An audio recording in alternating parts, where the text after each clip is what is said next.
Shalom, pasteur Fifi Tounassi. Shalom, mon frère Glodis. C'est pour moi une joie de pouvoir vous recevoir ce soir sur ce plateau. Alors, tout au long de ces moments d'échange, nous aurons quelques questions à vous poser, des questions liées à votre prédication de ce soir. Sans plus tarder, vous avez parlé des antivaleurs, de plusieurs antivaleurs. Vous avez retenu l'un qui est principal, mais avant d'aller plus loin là-bas, nous aimerions savoir, lorsque Satan répand ces antivaleurs dans la société, à l'église et partout, il vise quoi? Quel est son objectif? Merci pour ce moment d'échange, mon frère Glodis.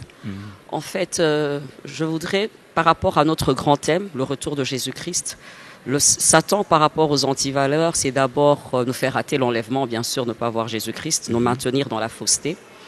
Mais il veut aussi ébranler le fondement par rapport à la vérité, par rapport à ce que Dieu a institué, Dieu a instauré, Dieu a posé comme vertu et fondement d'après quoi nous marchons. Et enfin, j'ai dit qu'il veut nous amener à avoir une conscience chargée pour ne pas proclamer la vérité, conscience chargée pour vivre dans la culpabilité. Conscience chargée pour ne pas entrer librement dans la présence de Dieu, conscience chargée pour être faible dans le combat spirituel. Donc, j'en ai cité 3-4 comme ça. C'est ce que le diable vise quand il veut amener à normaliser les antivaleurs. Et parmi ces antivaleurs, nous avons parlé de la tricherie. Alors, en parlant de la tricherie, aujourd'hui, lorsque vous observez l'église Corps de Christ, est-ce qu'on peut dire qu'il y a de la tricherie dans l'église Corps de Christ? Et s'il y en a, comment faire pour s'en débarrasser?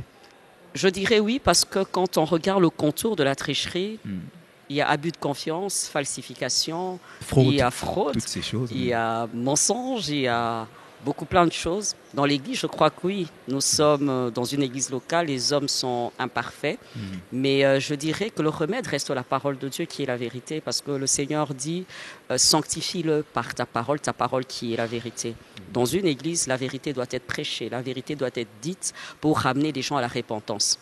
Quand on sait que c'est qu'on pose comme acte égale tricherie, on sera prêt en face de la vérité. On doit revenir à la parole de Dieu. À la parole de Dieu qui reste la vérité fondamentale pour amener le peuple de Dieu à la repentance. Pouvez-vous nous dire maintenant à présent quelle attitude un enfant de Dieu, des enfants de Dieu qui nous suivent partout dans le monde, quelle attitude un enfant de Dieu peut-il adopter afin de résister à ce système du monde et ainsi attendre l'enlèvement avec sérénité?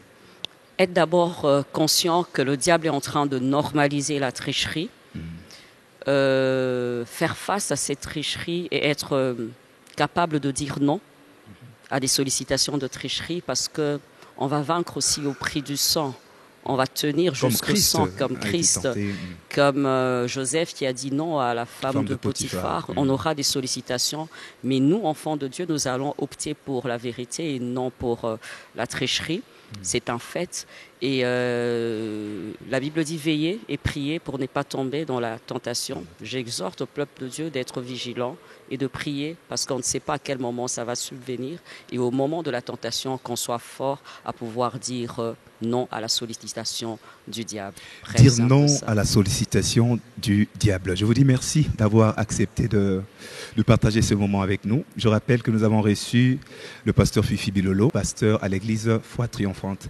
Au reste, nous vous disons merci. Merci à vous. Merci, pasteur. Okay, au revoir.